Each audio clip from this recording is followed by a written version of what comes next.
Halo, kami di sini akan membahas bab dari depreciation, impairment, dan depletion yang beranggotakan ada Gianzi, Marcella, Jelita, Aulia, Maria, Muhammad Yazid, dan saya sendiri Niko Sanjaya. Jadi selamat menikmati videonya, enjoy!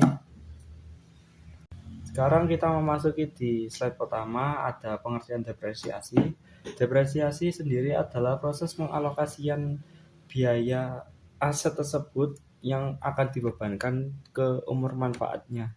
Jadi lama-kelamaan suatu aset akan tergerus sesuai dengan perkiraan kita dalam penggunaannya. Lalu ada juga istilah-istilah depresiasi. Depresiasi sendiri yaitu ada yang dipakai untuk aset berwujud, ada yang dipakai sumber daya alam, ada juga untuk aset yang tidak berwujud. Yang untuk aset berwujud sesuai dengan namanya sendiri yaitu depresiasi. Lalu yang untuk sumber daya alam kita memakai nama deflasi. Lalu untuk yang tidak berwujud ada amortisasi. Untuk dasar pembebanan depresiasi sendiri, kita memakai nilai perolehan dikurangi dari nilai residunya. Lalu di sini juga ada faktor ekonomi yang bisa menghentikan aset. Yang pertama ada inadekuensi ataupun ketidakcukupan, di mana aset tersebut tidak bisa memenuhi keperluan untuk operasional perusahaannya. Lalu kedua ada suppression, di mana ada penggantian teknologi yang lebih mutakhir, yang lebih berguna dalam pengoperasionalan suatu usaha. Lalu juga ada obsolescence, di mana aset yang kita pakai sekarang itu sudah tidak relevan untuk keadaan pasar ataupun operasional di masa yang sekarang. Sebenarnya tiga hal ini juga agak mirip-mirip ya, di mana intinya aset itu bisa digantikan atau nilainya bisa dihentikan di saat ada ketidakcukupan, ada pergantian oleh teknologi yang lebih bermutain, dan ketidakrelevanan aset tersebut di operasional perusahaan. Sekarang kita memasuki ke metode-metode depresiasi. Yang pertama ada activity method. Di activity method ini kita memakai soal ini ya, ada cost of grant 500.000, ada perkiraan umur manfaatnya 5 tahun, ada nilai residunya 50.000, ada estimasi life horse-nya ada 30.000. Nanti akan kita masukkan ke rumusnya, yaitu kita kurung dulu di mana cost dan residunya itu dikurangi 4, nanti hasilnya 450 dikali 4.000 dari soalnya, lalu dibagi dari productive life in hour 30.000 yang menghasilkan 60.000. Nah, yang kedua ada metode yaitu garis lurus. Di garis lurus ini yang paling simpel ya, di mana kita memakai nilai perolehannya dikurangi oleh nilai residu itu tadi, 500.000 dikurangi 50.000. Setelah itu langsung dibagi oleh umur manfaatnya 5 tahun itu tadi yang menghasilkan 90.000. Selanjutnya, di saat kita sudah memakai garis lurus tadi, kita bisa memakai depresiasi dalam metode rate of return. Jadi kita langsung mengurangi 500.000 tadi harga perolehannya, dikurangi expense depresiasi per bulannya 90.000 yang menghasilkan 410. Lalu di situ juga ada income di 1 tahunnya ada 100.000, kita ratakan sampai tahun kelima yaitu sama 100.000, tertera di gambarnya ya. Jadi di rate of return-nya nanti income dibagi asetnya, jadi 100.000 dibagi 410 menghasilkan 24,4% dan seterusnya. Nah, sekarang kita masuk ke sum of the year digit depreciation. Ini agak lumayan mudah ya, dimana tadi kan umur manfaatnya diperkirakan 5 tahun, lalu kita hitung secara mundur seperti faktorial lah. Jadi 5 ditambah 4 ditambah 3 ditambah 2 ditambah 1. Jadi di tahun pertamanya kita membagi 5/15, lalu di tahun keduanya kita membagi 4/15, di tahun ketiga 3/15, di tahun keempatnya kita bagi 2/15, di akhir periodenya kita bagi 1/15, yang menghasilkan book value 350, 230, 140, 80, dan 50, menghasilkan 450 dari depresiasinya. Yang terakhir ada metode saldo menurun ganda. Kita di sini diberi persenan dari soalnya, yaitu 40%. Jadi kita sama ratakan semua tahun memakai 40%. Jadi awalnya 500.000 dikali 40% dapat ditemukan depresiasinya 200.000, dan diakumulasikannya ya masih 200.000 karena masih tahun pertama. Jadi di value-nya nanti 500.000 dikurangi 200.000 menjadi 300.000. Lalu di tahun kedua kita memakai book value tersebut yang nanti akan dikalikan ke 40% di tahun keduanya, yang menghasilkan depreciation expense 120, lalu diakumulasikan dengan tahun pertama, yaitu 200.000 tadi ditambah 120, menghasilkan book value-nya yaitu 300.000 dikurangi 120 menjadi 180, seterusnya sampai di periode kelima, tahun kelima.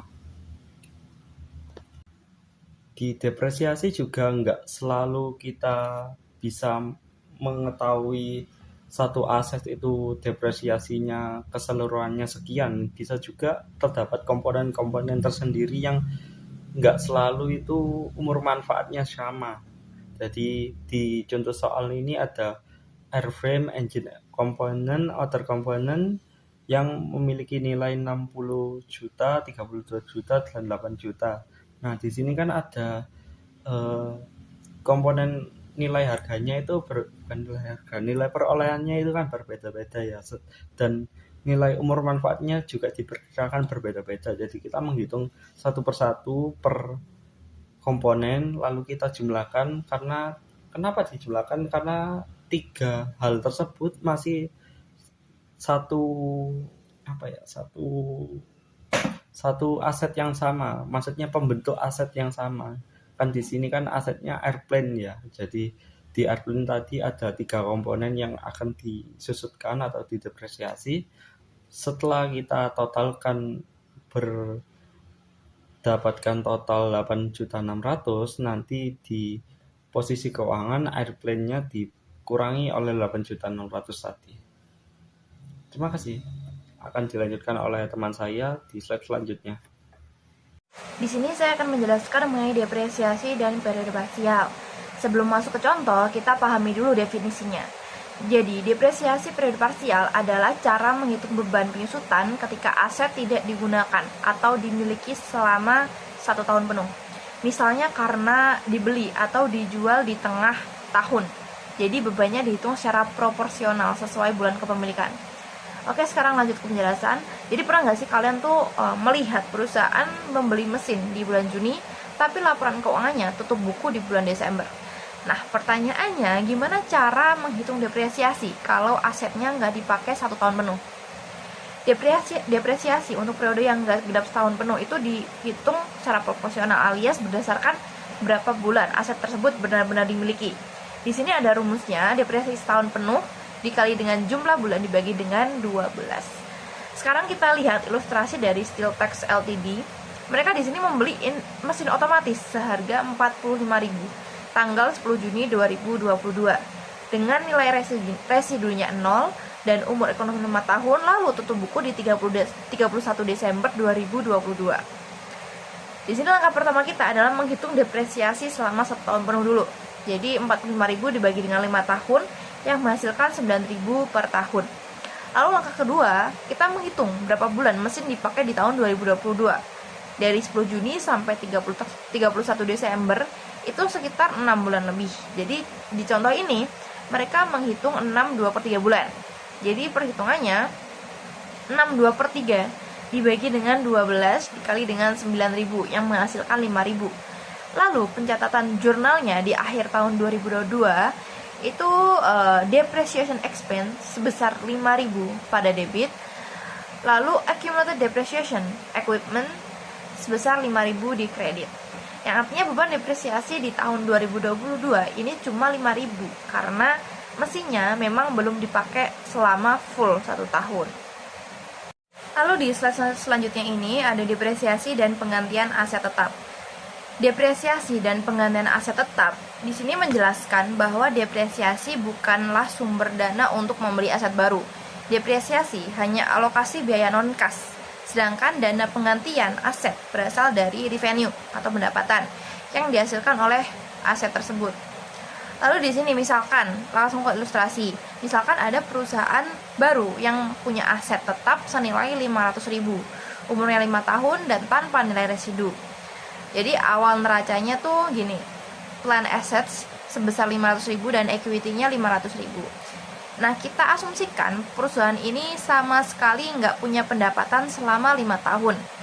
Maka laporan laba rugi tiap tahunnya adalah revenue sebesar 0, depresiasi sebesar 100.000 per tahun karena 500.000 dibagi dengan 5, lalu hasilnya rugi 100.000 setiap tahun. Setelah 5 tahun total depresiasinya sama dengan 500.000. Di neraca akhir tahun kelima plan assets-nya 0 dan equity-nya pun 0. Artinya apa? Meskipun setiap tahun mencatat depresiasi, uangnya nggak pernah terkumpul karena memang tidak ada pendapatan sama sekali. Jadi kesimpulannya, depresiasi itu bukan sumber dana. Dana penggantian aset cuma akan ada kalau perusahaan punya pendapatan dari penggunaan aset itu sendiri. Lalu pada slide ini menjelaskan mengenai revisi tingkat depresiasi. Jadi revisi tingkat depresiasi itu adalah perubahan estimasi akuntansi terhadap umur manfaat atau nilai residu aset. Jadi sesuai dengan IFRS, perubahan ini dilaporkan secara prospektif, yang artinya tidak membutuhkan periode sebelumnya, tetapi langsung diterapkan ke masa sekarang dan masa depan. Jadi ingat ya, depresiasi itu hanya estimasi, nggak ada yang tahu persis umur mesin akan berapa tahun. Maka IFRS ini mewajibkan perusahaan untuk meninjau ulang setiap tahun. Apakah nilai residu masih sesuai? Apakah umur manfaat ini masih masuk akal? Kalau ada perubahan dilaporkan secara prospektif, yang artinya nggak perlu koneksi periode lalu, jadi langsung aja diterapkan ke periode sekarang dan periode seterusnya. Kita lihat contoh dari Nestle. Mereka membeli mesin seharga 90.000, estimasi awal umur 20 tahun dengan residunya 0, maka depresiasi per tahun itu 90.000 dibagi dengan 20 yang menghasilkan 4.500. Tapi di tahun ke-11 mereka revisi perkiraan, ternyata mesinnya bisa dipakai tambah 20 tahun lagi, jadi total umur menjadi 30 tahun. Seharusnya dari awal depresiasi per tahun itu adalah 90.000 dibagi dengan 30 yang menghasilkan 3.000. Apa akibatnya? Selama 10 tahun pertama, mereka kelebihan beban depresiasi sebesar di sini 15.000. Dari 4.500 dikurangi 3.000 dikali dengan 10 tahun. Yang artinya laba bersih selama 10 tahun itu terlalu rendah sebesar 15.000. Tapi karena perubahan estimasi, tidak usah dibetulkan jurnal periode lalu. Kita langsung hitung ulang buat ke depan. Jadi cara hitungnya adalah nilai buku mesin di akhir tahun ke-10 itu 90.000 dikurangi dengan 4.500 dikali dengan 10 yang hasilnya 45.000. Lalu sisa umur yang baru itu 20 tahun, maka beban depresiasi mulai tahun ke-11 sampai habis itu 45.000 dibagi dengan 20 yang hasilnya 2.250 per tahun. Jurnal setiap tahun ke-11 sampai ke-30 itu ada debit. Di debit ini ada depreciation expense sebesar 2.250 dan di kreditnya accumulated depreciation machinery sebesar 2.250. Jadi intinya tuh estimasinya boleh berubah, nggak perlu koreksi di masa lalu, langsung pakai nilai buku sekarang dibagi sisa umur baru. Baik, selanjutnya saya Maria Susanti dengan NPM 2501 3010 359 akan menjelaskan mengenai konsep umum impairment. Nah, jadi di slide pertama ini kita akan membahas mengenai konsep dasar dari impairment atau penurunan nilai aset. Nah, dalam akuntansi, metode lower of cost or net realizable value itu sebenarnya hanya digunakan untuk persediaan, bukan untuk aset tetap seperti gedung, mesin, atau peralatan. Nah, kenapa? Karena aset tetap mempunyai karakteristik khusus, yaitu yang pertama digunakan dalam jangka panjang, lalu tidak diperjualbelikan secara rutin, dan nilai wajarnya seringkali sulit ditentukan secara objektif. Nah, maka dari itu penilaian aset itu tetap lebih kompleks karena sangat bergantung pada estimasi kondisi ekonomi di masa depan dan kemampuan aset tersebut dalam menghasilkan arus kas. Nah, jadi kesimpulannya kita itu membutuhkan pendekatan khusus yaitu impairment supaya nilai aset yang dicatat tidak melebihi manfaat ekonominya. Selanjutnya kita akan membahas mengenai recognizing impairment. Nah, kapan sih impairment itu dapat terjadi? Jadi, impairment ini dapat terjadi ketika suatu aset sudah tidak mampu lagi menghasilkan manfaat ekonomi sebesar nilai tercatatnya. Nah, untuk mendeteksi hal tersebut, perusahaan ini biasanya melakukan peninjauan aset secara berkala, minimal itu setahun sekali, dan mengevaluasi indikator penurunan nilainya. Lalu, indikatornya itu bisa dari internal dan eksternal. Dari internal sendiri, seperti penurunan kinerja dan kerusakan aset. Lalu dari eksternal seperti perubahan teknologi, kondisi pasar, atau regulasi. Nah, jika indikator ini ditemukan, maka perusahaan ini wajib melakukan impairment test untuk memastikan apakah aset tersebut benar-benar mengalami penurunan nilai atau tidak. Selanjutnya, pada slide ini kita akan membahas mengenai konsep dasar yang dipakai dalam IFRS. Nah, dalam IFRS sendiri memiliki istilah seperti carrying value, carrying amount, book value. Nah, sebenarnya ketiganya memiliki arti yang sama, yaitu nilai tercatat aset di laporan keuangan. Nah, yang penting di sini adalah recoverable amount. Recoverable amount sendiri adalah nilai tertinggi antara fair value dikurangi biaya penjualan dan value in use, yaitu nilai sekarang dari arus kas masa depan. Nah, kalau nilai tercatat lebih tinggi dari recovery amount, maka selisihnya disebut impairment loss. Nah, tapi kalau recovery amount-nya lebih tinggi, berarti tidak terjadi impairment. Selanjutnya, kita akan membahas mengenai impairment test. Nah, di sini jika nilai tertinggi antara fair value less cost to sell dengan value in use ini lebih tinggi dari carrying amount, maka tidak terjadi impairment. Nah, sebaliknya, namun jika kedua nilai tersebut lebih rendah dari carrying amount, maka akan terjadi kerugian impairment.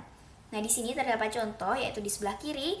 Jika tidak terjadi impairment, misalnya kita memiliki carrying amount senilai 200.000, lalu fair value less cost to sell-nya 180.000, dan value in use-nya 205.000. Nah, karena di sini value in use-nya lebih tinggi dari carrying amount, maka di sini tidak terjadi impairment. Lalu di sebelah kanan, yaitu contoh jika terjadi impairment. Di sini kita misalkan jika value in use-nya senilai 180.000, lalu carrying amount-nya 200.000, maka impairment loss-nya ini dihitung dari carrying amount dikurangi dengan value in use-nya. Nah, kita memiliki jurnal yaitu akunnya loss on impairment pada accumulated depreciation equipment. Nah, di sini senilai 20.000 karena didapatkan dari 200.000 dikurangi dengan 180.000 tadi.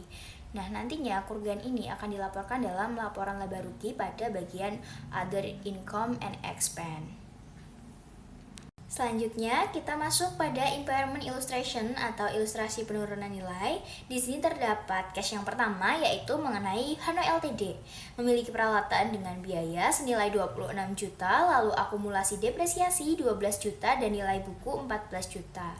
Nah, recoverable amount-nya ditentukan sebesar 11 juta, dan impairment loss-nya 3 juta. Di sini terdapat juga jurnalnya, yaitu loss on impairment pada accumulated depreciation equipment senilai 3 juta yang diperoleh dari 14 juta dikurangi dengan 3 juta. Nah, setelah impairment, nilai buku barunya adalah 11 juta. Nah, nilai ini kemudian yang akan menjadi dasar baru dalam perhitungan selanjutnya. Nah, di sini tuh selanjutnya perusahaan harus menghitung kembali beban depresiasi untuk periode berikutnya berdasarkan nilai buku yang baru tadi.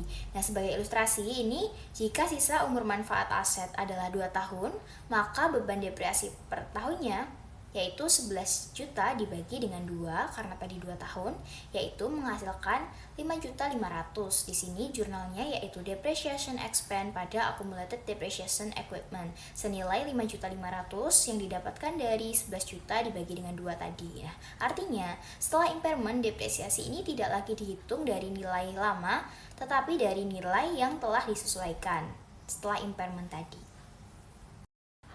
Selanjutnya, pada slide ini kita akan membahas mengenai case yang kedua, yaitu pada Pharma Company.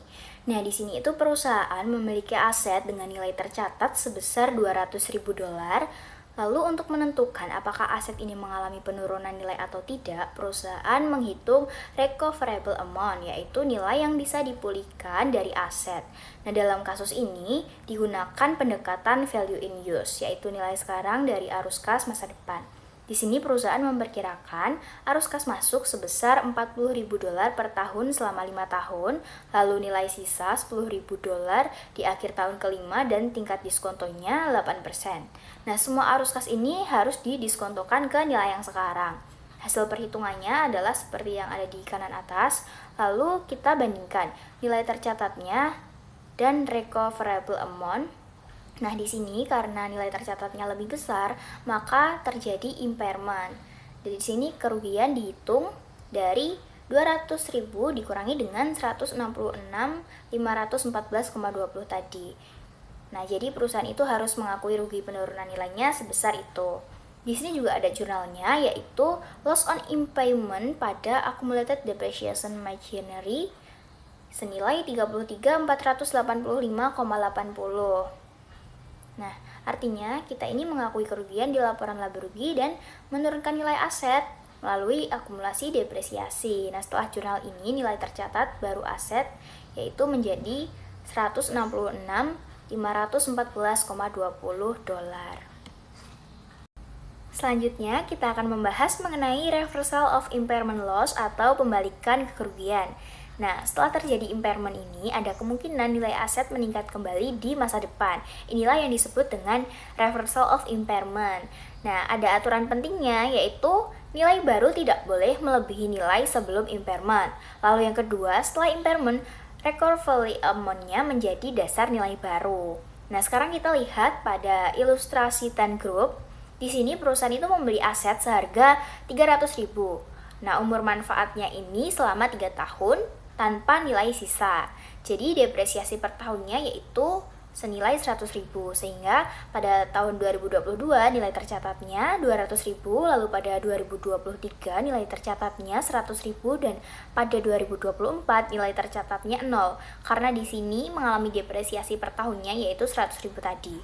Nah, pada akhir 2022, perusahaan ini menemukan bahwa aset mengalami impairment sebesar 20.000. Jadi jurnalnya di sini adalah loss on impairment pada accumulated depreciation sebesar 20.000. Setelah itu nilai tercatat aset turun. Nah, di akhir 2023 ternyata recoverable amount ini naik menjadi 96.000, sedangkan carrying amount-nya saat itu adalah 90.000. Artinya ada kenaikan nilai sebesar 6.000, selisih dari tadi. Nah, sehingga ini bisa dilakukan reversal. Jurnalnya adalah accumulated depreciation pada recovery of impairment loss senilai 6.000 karena mengalami kenaikan tadi yaitu sebesar 6.000. Nah, artinya nilai aset ini dinaikkan kembali dan keuntungannya diakui di laporan laba ruginya. Nah, reversal ini tidak boleh membuat nilai aset melebihi nilai yang seharusnya jika tidak pernah terjadi impairment. Jadi aturan ini tuh menjaga agar aset tidak dinilai terlalu tinggi. Baik, untuk penjelasan selanjutnya adalah tentang cash generating units atau yang berarti unit penghasil uang kas. Ini merupakan kelompok aset terkecil yang menghasilkan arus kas secara independen dari aset lain. Nah, kapan sih digunakan? Cash generating units ini digunakan ketika penurunan nilai tidak bisa dinilai per aset tunggal karena arus kas yang saling bergantung dengan arus kas yang lain, atau yang berarti interdependent. Nah, langsung ke contohnya aja. Sanus SPA sedang meninjau aset pabriknya untuk mencari indikator penurunan nilai. Nah, di sini mereka menemukan bahwasanya mengidentifikasi arus kas untuk masing-masing aset sangat rumit dan tidak akurat karena arus kas yang saling terkait dengan kelompok aset yang saling bergantung. Situasi ini dapat terjadi jika Santos memiliki satu unit operasi, di sini contohnya adalah divisi permesinan, kemudian memproduksi produk yang kemudian ditransfer ke unit bisnis Santos yang lainnya. Di sini contohnya adalah divisi pengemasan, yang kemudian produk ini dipasarkan kepada pelanggan terakhir. Nah, karena arus kas dari aset divisi permesinan bergantung pada arus kas divisi pengemasan, Santos harus mengevaluasi kedua divisi tersebut secara bersama-sama sebagai satu unit hasil uang kas dalam penilaian penurunan nilainya. Nah, kemudian untuk selanjutnya adalah impairment of asset to be disposed of, atau yang berarti penurunan nilai aset yang akan dilepas. Nah, penurunan nilai aset ini memiliki dasar pengukuran, yaitu dengan dicatat pada nilai terendah antara biaya perolehan atau nilai realisasi bersih, yakni nilai wajar dikurangi biaya penjualan. Untuk pelaporannya, keuntungan atau kerugian dilaporkan dalam pendapatan dan pengeluaran lain-lain pada laba rugi operasional. Kemudian, ketentuan utama dari penilaian penurunan aset yang akan dilepas ini, tidak ada penyusutan atau amortisasi selama periode memungkinkan untuk dijual, kemudian diperlakukan mirip dengan persediaan, dan boleh menaikkan nilai aset kembali di masa depan selama tidak melebihi nilai tercatat sebelum penurunan nilai. Oke, di sini ilustrasinya adalah Kroger mencatat kerugian penurunan nilai sebesar 54 juta dolar akibat penutupan toko yang membuat aset properti dan peralatannya tidak lagi dibutuhkan. Dari sini analisisnya adalah dasar pengukurannya, aset dilaporkan pada nilai terendah antara biaya perolehan atau nilai realisasi bersih, yakni nilai wajar dikurangi biaya penjualan yang tadi. Kemudian, kebijakan penyusutan, yakni perusahaan tidak melakukan penyusutan atau amortisasi karena aset tersebut dimiliki untuk dijual, sehingga lebih tepat diperlakukan seperti persediaan. Dari sini, penilaian uangnya adalah aset dinilai kembali setiap periode, kemudian nilainya dapat dinaikkan atau diturunkan selama tidak melebihi nilai tercatat sebelum penurunan nilai awal.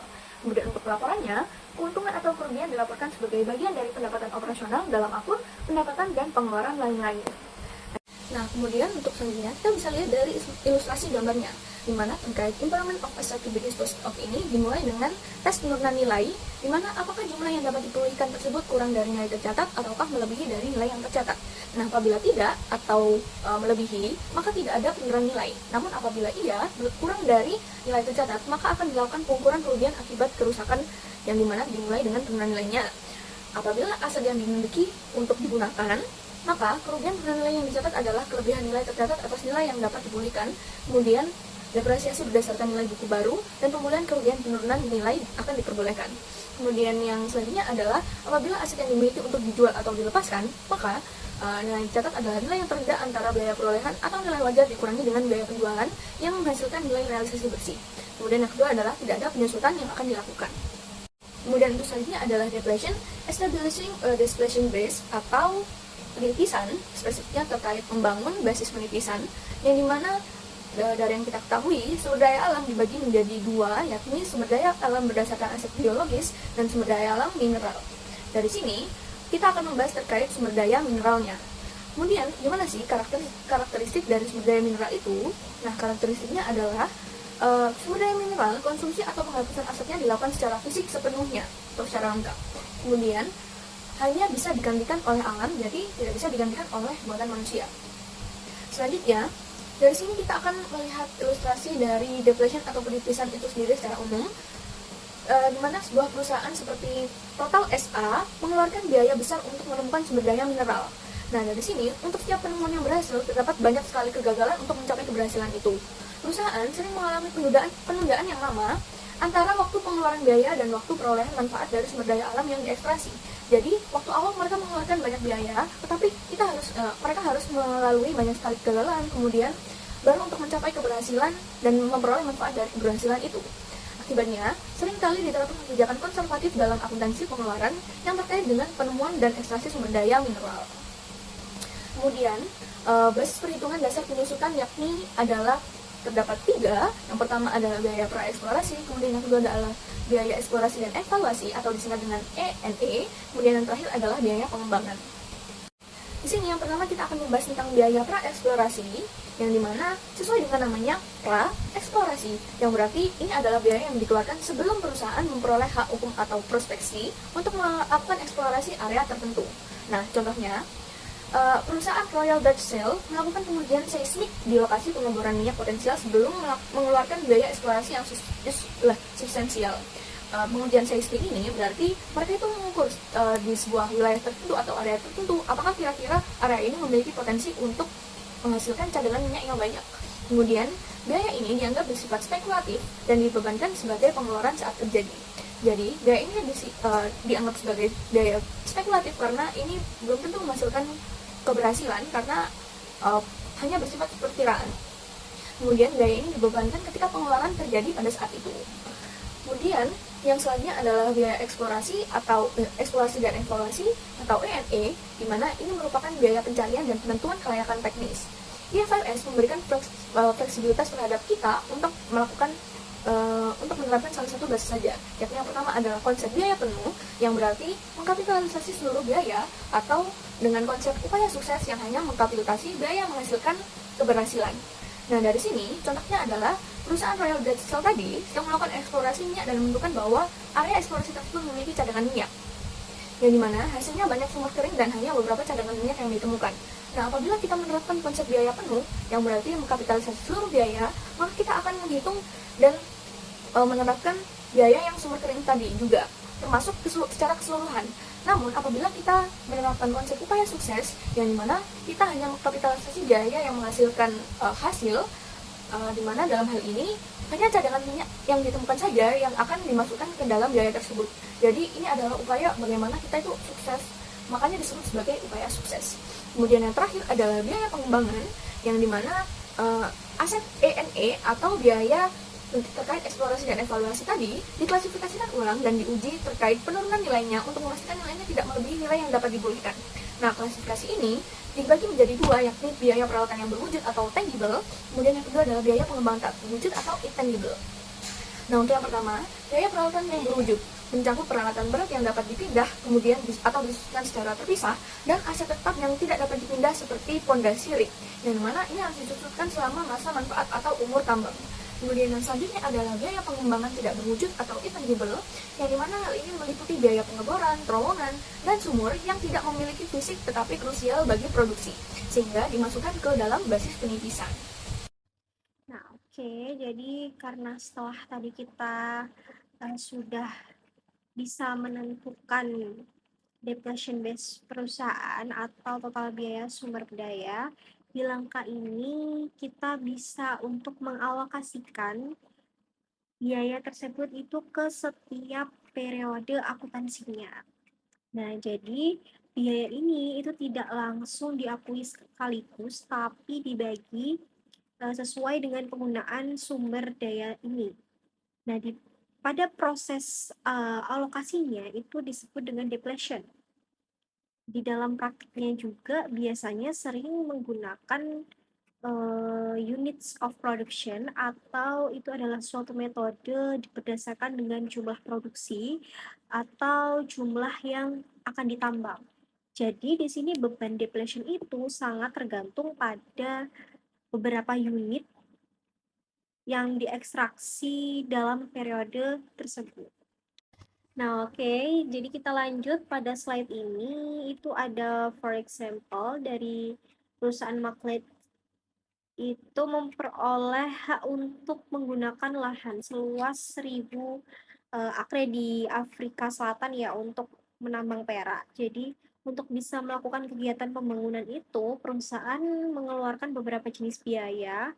Nah, yang pertama itu ada biaya sewa lahan sebesar 50.000 euro. Yang kedua ada biaya eksplorasi sebesar 100.000 euro. Itu biaya untuk mencari dan memastikan adanya sumber daya di lokasi ini. Lalu yang ketiga ada biaya pengembangan sebesar 850.000 euro. Itu biaya untuk membuka dan menyiapkan tambang biar bisa digunakan. Nah, kalau semua biaya itu dijumlahkan, totalnya sebesar 1 juta euro. Selain itu juga, perusahaan itu memperkirakan bahwasannya tambang itu bisa menghasilkan sekitar 100.000 ounce perak.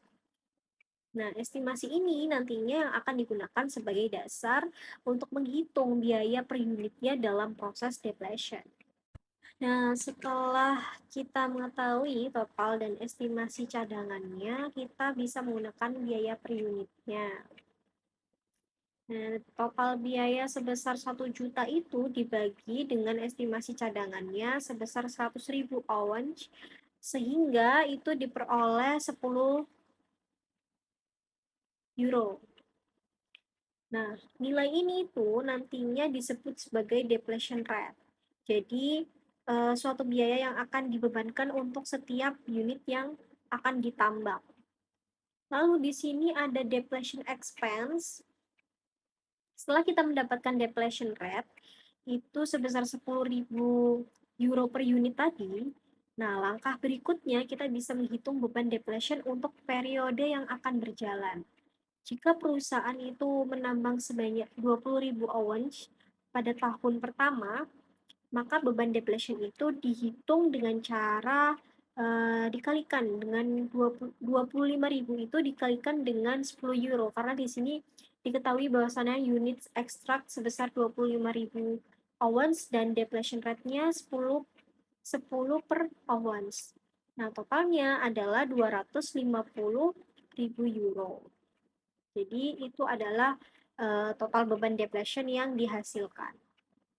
Nah, untuk jurnalnya sendiri, beban depletion ini, perusahaan itu buat jurnal dengan mendebitkan inventory sebesar 250.000 euro dan juga mengkreditkan accumulated depletion sebesar jumlah yang sama, yaitu 250.000 euro. Nah, ini karena hasil tambangnya itu belum bisa dijual, sehingga itu masih dianggap sebagai persediaan. Tapi nantinya kalau semisal sudah bisa dijual, itu biayanya nanti akan dipindahkan ke COGS atau cost of goods sold. Seperti itu. Oke, kita lanjut di slide selanjutnya. Nah, jadi setelah kita mencatat depletion tadi ya, jurnal yang dibuat itu adalah debitnya inventory dan juga kreditnya accumulated depletion. Nah, di sini accumulated depletion ini berfungsi untuk mengurangi nilai tercatat dari aset sumber daya alam yang ada di laporan keuangan. Kemudian, ketika hasil tambangnya itu bisa dijual, sudah dijual, maka inventorinya akan dikreditkan dan dipindahkan ke COGS sebagai beban. Tapi, jika hasil tambangnya itu belum dijual, maka nilainya tetap dicatat sebagai inventory dan akan dilaporkan dalam aset lancarnya nanti pada laporan ke posisi keuangan. Selain itu juga ada perusahaan yang tidak menggunakan akun accumulated depletion. Dalam hal ini juga kreditnya itu langsung diberikan ke akun aset sumber daya alam. Jadi nilai asetnya itu langsung dikurangi tanpa menggunakan akun akumulasi. Lalu selanjutnya ada financial statement presentation. Nah, setelah kita melihat perhitungan depletion, selanjutnya kita bisa melihat bagaimana sih penyajiannya dalam laporan keuangan. Di dalam laporan keuangan, perusahaan itu akan menampilkan biaya sumber daya alam sebagai nilai awal aset. Kemudian, nilai itu akan dikurangi dengan accumulated depletion, yaitu total depletion yang telah terjadi sampai saat ini. Jadi, nanti hasil akhirnya itu adalah nilai yang tercatat atau carrying amount-nya dari sumber daya itu. Jadi nilai ini tuh untuk menunjukkan berapa sih sisa nilai aset setelah sebagian sumber daya sudah digunakan atau ditambang ya. Nah, di sini ada income statement impact. Nah, untuk laporan laba ruginya itu biaya depletion tidak langsung bisa menjadi beban, tapi biaya ini akan menjadi bagian dari COGS ketika persediaannya hasil tambangnya itu sudah terjual. Jadi alurnya itu dari depletion terus masuk ke inventory dulu, baru bisa menjadi beban saat terjadinya penjualan. Lalu selanjutnya ada depreciation of equipment. Nah, selain sumber daya alam, peralatan itu juga digunakan untuk menambang. Nah, itu juga bisa disusutkan ya. Jadi kalau misal peralatan itu cuma digunakan di dalam satu tambang, itu bisa pakai metode yang units of production. Tapi kalau untuk beberapa proyek, bisa pakai metode garis lurus atau metode yang dipercepat lebih sesuai dengan yang akan digunakan. Oke, jadi di slide ini itu ada estimating recoverable reserves. Di dalam praktiknya, estimasi jumlah sumber daya itu bisa ditambang tidak selalu tepat. Jadi perusahaan itu biasanya perlu mengubah estimasi, misalnya karena adanya informasi baru dari hasil eksplorasi tambahan. Atau bisa jadi karena perkembangan teknologi yang memang memungkinkan proses penambangannya itu bisa menjadi lebih cepat dan efisien. Seperti itu. Selain itu juga, estimasi cadangan ini memiliki tingkat ketidakpastian yang cukup tinggi ya, karena pada dasarnya itu hanya merupakan perkiraan yang terbaik saja, atau bisa disebut dengan knowledgeable guesses. Lalu ada accounting treatment, di mana permasalahan ini tuh sama seperti perubahan estimasi pada umur manfaat aset tetap ya. Jadi artinya jika memang ada perubahan, itu tidak akan mengubah data yang memang sudah berlalu. Nah, lalu ada perspective approach. Perusahaan itu akan menghitung ulang depletion rate-nya dengan menggunakan pendekatan prospektif. Caranya itu bisa dengan membagi sisa biayanya yang belum dialokasikan dengan estimasi cadangan baru. Perhitungan ini juga cuman bisa berlaku untuk periode ke depannya. Jadi tidak mengubah perhitungan yang sebelumnya. Lalu selanjutnya ada why this approach is used. Pendekatan ini itu digunakan karena memang estimasi cadangannya itu memang sangat tidak pasti ya. Jadi lebih tepatnya itu jika memang adanya perubahan, itu bisa diterapkan ke periode yang berikutnya. Oke, slide yang terakhir itu ada liquidating dividends. Dan di sini ada beberapa konsep. Jadi dalam beberapa kasusnya itu memang perusahaan itu hanya memiliki satu aset utama. Misalnya tambang ya. Nah, jika perusahaan itu tidak berencana untuk membeli aset yang baru lagi, maka perusahaan itu bisa mulai mengembalikan modal kepada pemegang sahamnya. Jadi untuk pengembalian ini itu bisa dilakukan melalui liquidating dividends, yaitu dividen yang memang jumlahnya itu lebih besar daripada laba yang memang dihasilkan dari perusahaan. Nah, di sini ada key issue. Masalah utama pada liquidating dividends itu adalah membedakan apakah dividen itu berasal dari laba atau berasal dari modal. Nah, jadi karena kalau misal berasal dari modal, berarti kan perusahaannya itu sebenarnya mengembalikan investasi yang awal kepada pemegang sahamnya kan. Nah, lanjut di sini ada accounting treatment. Jadi jika dividen itu berasal dari laba, maka dicatat dengan mendebitkan retained earnings. Tapi kalau misal berasal dari modal, itu harus mendebitkan ke share premium, bukan retained earnings.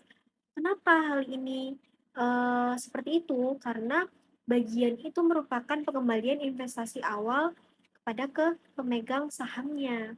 Di sini ada contoh dari Chalan Mining. Nah, dalam contoh ini perusahaan itu memiliki retained earnings sebesar 1,65 juta pound dan share premiumnya sebesar 5,43 juta pound. Nah, perusahaan itu membagikan dividen sebesar 3 pound per saham untuk 1 juta saham. Jadi total dividennya itu kan ada 3 juta pound ya. Nah, di sini ada journal entry-nya. Jadi dari total dividen yang 3 juta pound itu sebesar 1,65 itu yang berasal dari laba, jadi harus didebitkan ke retained earnings. Nah, untuk sisanya yang 1,35 juta itu berasal dari modalnya. Jadi harus didebitkan ke share premium.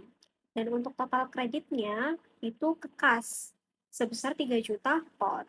Nah, untuk per share explanation-nya, jika memang kita dilihat dari per sahamnya ya, itu kan dari 3 pound dividen, 1,65 pound berasal dari laba. Dan 1,35 poundnya bagian dari pengembalian modal. Jadi perusahaan itu harus menjelaskan hal ini kepada pemegang sahamnya nantinya agar mereka itu bisa tahu, oh ternyata sumber dividen dari sini. Nah, untuk terakhir kesimpulannya yaitu adalah jadi liquidating dividend ini adalah dividen yang memang sebagian atau keseluruhan berasal dari modal, bukan dari laba, sehingga harus dipisahkan dalam catatannya.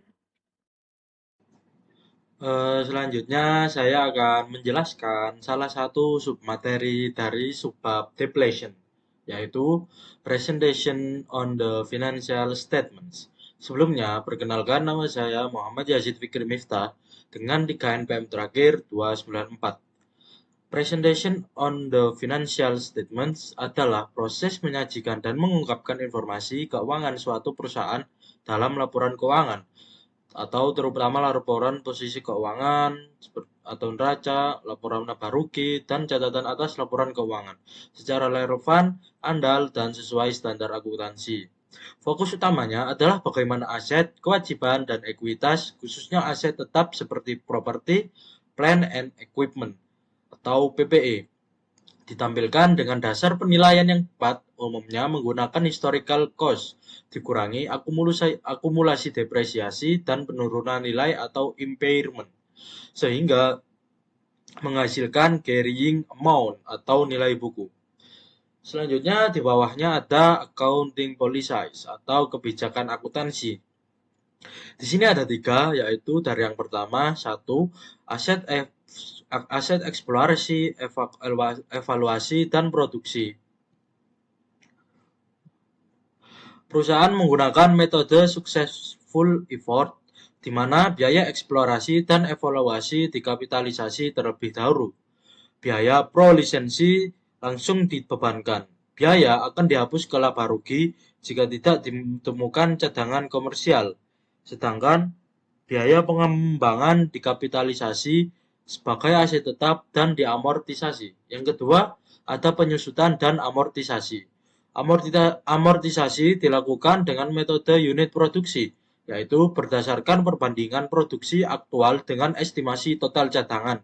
Perubahan estimasi cadangan atau biaya diperlukan secara prospektif. Yang ketiga, ada penurunan nilai atau impairment. Jika ada indikasi penurunan nilai, aset diuji dengan membandingkan nilai buku dengan arus kas masa depan yang didiskontokan. Jika nilai buku tidak dapat dipulihkan, maka diakui kerugian penurunan nilai. Kita lanjut ke subbab selanjutnya, yaitu revaluation. Sampai saat ini, kita telah berasumsi bahwa perusahaan menggunakan prinsip biaya historis untuk menilai aset berwujud berumur panjang setelah akuisisi. Namun, perusahaan memiliki pilihan. Mereka dapat menilai aset ini berdasarkan biaya atau nilai wajar. Selanjutnya di bawahnya ada recognizing revaluation atau proses pengakuan perubahan nilai. Recognizing evaluation adalah proses pengakuan perubahan nilai aset tetap dari nilai buku atau carrying amount ke nilai wajar atau fair value setelah perolehan. Ketika perusahaan memilih model revaluasi, maka selisih antara nilai wajar dan nilai buku dicatat sebagai revaluation surplus atau jika naik, atau kerugian jika turun.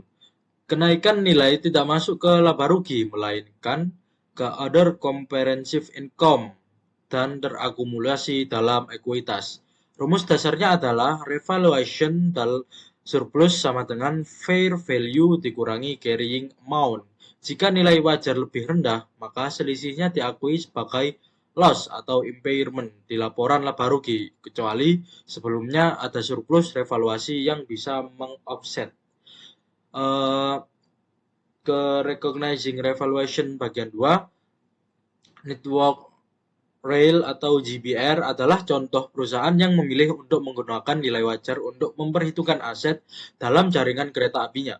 Penggunaan nilai wajar menyebabkan peningkatan sebesar 4,289 juta euro pada aset berwujud berumur panjangnya. Ketika perusahaan memilih untuk melaporkan pada nilai wajar aset berwujud berumur panjangnya setelah akuisisi, mereka memperhitungkan perubahan nilai wajar dengan menyesuaikan akun aset yang sesuai dan menetapkan keuntungan yang belum terrealisasi atas aset berwujud berumur panjang yang direvaluasi. Keuntungan yang belum terrealisasi ini sering disebut sebagai surplus revaluasi. Selanjutnya ada revaluation land atau revaluation pada tanah. Revaluation pada tanah adalah penyesuaian nilai tanah dari harga perolehan atau historical cost menjadi nilai wajar atau fair value tanpa adanya proses depresiasi.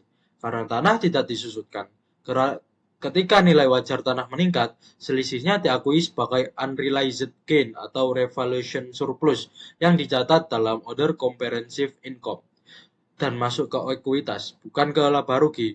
Sebaliknya, jika nilai tanah menurun, maka penurunan tersebut diakui sebagai kerugian. Misalnya, tanah yang awalnya dicatat sebagai harga 1 miliar kemudian direvaluasi menjadi harga Rp 1 miliar 200 juta. Maka terdapat kenaikan seharga 200 juta yang dicatat sebagai surplus revaluasi. Setelah revaluasi, tanah akan disajikan di neraca sebesar nilai wajarnya, sehingga lebih mencerminkan kondisi ekonomi aktual perusahaan. Di sampingnya ada illustration revaluation land atau ilustrasi revaluasi pada tanah. Untuk mengilustrasikan revaluasi tanah, anggap saja Siemens Group membeli tanah seharga 1 juta euro pada tanggal 5 Januari 2022. Perusahaan memilih untuk menggunakan akuntansi revaluasi untuk tanah tersebut pada periode berikutnya. Pada tanggal 31 Desember 2022, nilai wajar tanah tersebut naik sebesar 1 juta euro 1.200.000 euro. Pencatatan untuk mencatat tanah pada nilai wajar adalah sebagai berikut, yaitu land atau tanah di bagian debit sebesar 200.000 dan di kredit ada unrealized gain on revaluation land. Tanah tersebut dilaporkan dalam laporan posisi keuangan sebesar 1.200.000 euro dan keuntungan belum terrealisasi atas revaluasi tanah, meningkatkan pendapatan komprehensi lainnya dalam laporan pendapatan komprehensif. Selain itu, jika ini adalah satu-satunya penyesuaian revaluasi hingga saat ini, laporan posisi keuangan melaporkan akumulasi pendapatan komprehensif lainnya sebesar 200.000 euro. Selanjutnya ada revaluation depreciable assets. Revaluation pada aset yang dapat disusutkan seperti mesin atau peralatan lebih kompleks karena melibatkan akumulasi depresiasi. Sebelum penyesuaian ke nilai wajar, akumulasi depresiasi biasanya dieliminasi terlebih dahulu, kemudian nilai aset disesuaikan ke fair value. Selisih antara nilai buku dan nilai wajar diakui sebagai revaluation surplus jika naik atau kerugian jika turun. Setelah revaluasi, dasar perhitungan depresiasi berubah sehingga beban depresiasi periode berikutnya dihitung dari nilai baru. Contohnya, mesin dengan nilai buku 400 juta rupiah direvaluasi menjadi 460 juta rupiah. Maka selisih seharga 60 juta rupiah dicatat sebagai surplus revaluasi. Dengan demikian, revaluasi tidak hanya mempengaruhi posisi aset di neraca, tetapi juga berdampak pada beban dan kinerja keuangan di periode selanjutnya. Selanjutnya ada illustration revaluation depreciable assets 1. Untuk mengilustrasikan akuntansi revaluasi aset yang dapat disusutkan, anggaplah Lenovo Group membeli peralatan seharga 500.000 pada tanggal 2 Januari 2022. Peralatan tersebut memiliki masa manfaat 5 tahun, disusutkan menggunakan metode garis lurus, dan memiliki nilai sisa 0. Lenovo memilih untuk merevaluasi peralatannya ke nilai wajar selama masa manfaat peralatan tersebut. Lenovo mencatat beban penyusutan sebesar 100.000 yaitu didapatkan dari 500.000 dibagi 5 pada tanggal 31 Desember 2022, yaitu sebagai berikut. Ada depreciation expense di debit sebesar 100.000 dan accumulated depreciation equipment di kredit sebesar 100.000. Setelah entry ini, peralatan Lenovo memiliki nilai tercatat sebesar 400.000, yaitu didapatkan dari 500.000 dikurangi 100.000. Lenovo menerima penilaian independen untuk nilai wajar peralatan pada 31 Desember 2022, yaitu 460.000 untuk melaporkan peralatan pada nilai wajar. Lenovo melakukan hal-hal berikut yang akan saya jelaskan di slide selanjutnya. Oke, selanjutnya ilustrasi depreciable assets. Tadi Lenovo Group melakukan 1. Mengurangi akun akumulasi penyusutan peralatan menjadi 0. 2. Mengurangi akun peralatan sebesar 40.000 kemudian dilaporkan pada nilai wajarnya sebesar 460.000. 3. Mencatat keuntungan belum terrealisasi atas revaluasi peralatan untuk selisih antara nilai wajar dan nilai tercatat peralatan atau 60.000, yaitu didapat dari 460.000 dikurangi 400.000. Jurnal untuk mencatat revaluasi ini pada tanggal 31 Desember 2022 adalah sebagai berikut. Jadi di debit ada accumulated depreciation equipment sebesar 100.000 dan di kredit ada equipment sebesar 40.000. Selanjutnya ada unrealized gain on revaluation equipment sebesar 60.000. Peralatan tersebut kini dilaporkan pada nilai wajarnya sebesar 460.000, yaitu didapatkan dari 500.000 dikurangi 40.000. 10. Peningkatan nilai wajar sebesar 60.000 dilaporkan pada laporan laba rugi komprehensif sebagai laba rugi komprehensif lainnya. Selain itu, saldo akhir dilaporkan dalam akumulasi laba rugi komprehensif lainnya pada laporan posisi keuangan di bagian ekuitas. Selanjutnya yang terakhir ada revaluation issues. Revaluation issue membahas berbagai permasalahan dan ketentuan dalam penerapan revaluasi agar laporan keuangan tetap andal dan tidak bias. Salah satu prinsip utama adalah bahwa revaluasi harus diterapkan pada seluruh kelas aset, bukan hanya aset tertentu. Untuk menghindari praktik manipulasi atau cherry picking, misalnya, jika perusahaan memilih merevaluasi tanah, maka semua tanah dalam kategori tersebut harus direvaluasi. Selain itu, perusahaan harus melakukan revaluasi secara berkala dan konsisten, terutama jika nilai aset mengakui perusahaan signifikan. Jika nilai aset mengalami perubahan signifikan, agar nilai yang disajikan tetap relevan. Isu lainnya adalah dampak terhadap laporan keuangan. Kenaikan nilai aset tidak meningkatkan laba bersih karena dicatat di OCI, sedangkan penurunan nilai justru langsung mengurangi laba kecuali meng-offset surplus sebelumnya. Selain itu, revaluasi juga menyebabkan perubahan pada beban depresiasi di masa depan karena dasar perhitungan berubah. Contoh saat berubah, aset memiliki nilai buku 500 juta, lalu turun menjadi 450 juta. Maka keuangan senilai 50 juta diakui di laba rugi. Jika sebelumnya ada surplus revaluasi 30 juta, maka 30 juta mengurangi ekuitas atau OCI dan sisanya 20 juta menjadi beban. Yang terakhir, biaya penilaian atau appraisal yang tinggi dan kebutuhan profesional independen menjadi kendala praktis, sehingga tidak semua perusahaan memilih metode revaluasi meskipun secara teori lebih mencerminkan nilai ekonomi yang sebenarnya. Untuk sebab atau materi selanjutnya akan dijelaskan oleh teman saya. Terima kasih. Selanjutnya akan dipresentasikan oleh saya, Ulia Sisa Adia, dengan NPM terakhir 042, yaitu Presentation and Analysis. Presentation of Property, Plant, Equipment, and Mineral Research atau penyajian aset tetap, pabrik, peralatan, dan sumber daya mineral. Jadi, tujuan pembelajaran ini untuk memahami cara melaporkan dan menganalisis aset-aset tersebut. Ada beberapa aturan penting dalam menyejitkan aset tetap. Pertama, perusahaan wajib mengungkapkan dasar penilaian, biasanya adalah biaya perolehan historis serta informasi tentang jaminan atau komitmen terkait aset tersebut. Kedua, utang yang dijamin dengan aset tetap tidak boleh disaling hapuskan dengan asetnya. Utang tersebut harus dilaporkan secara terpisah di bagian liabilitas. Ketiga, pisahkan aset yang tidak digunakan dalam operasi seperti tanah, investasi, atau fasilitas penganggur dari aset operasional.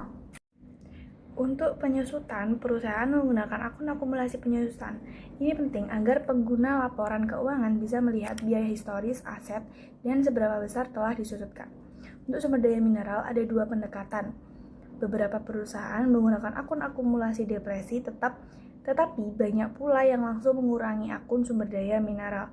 Alasannya karena sumber daya tersebut benar-benar dikonsumsi secara fisik.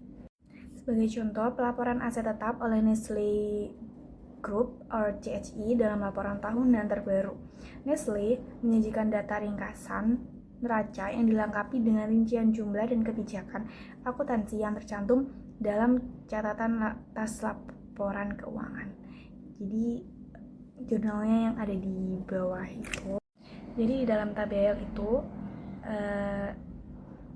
bawahnya Note 1 Accounting Policies itu menjelaskan adalah aset tetap dicatat dalam neraca berdasarkan biaya perolehan. Penyusutan dihitung atas komponen-komponen yang memiliki masa manfaat seragam dengan menggunakan metode garis lurus, sehingga biaya perolehan awal disusutkan hingga mencapai nilai sisa selama masa manfaat yang diperkirakan.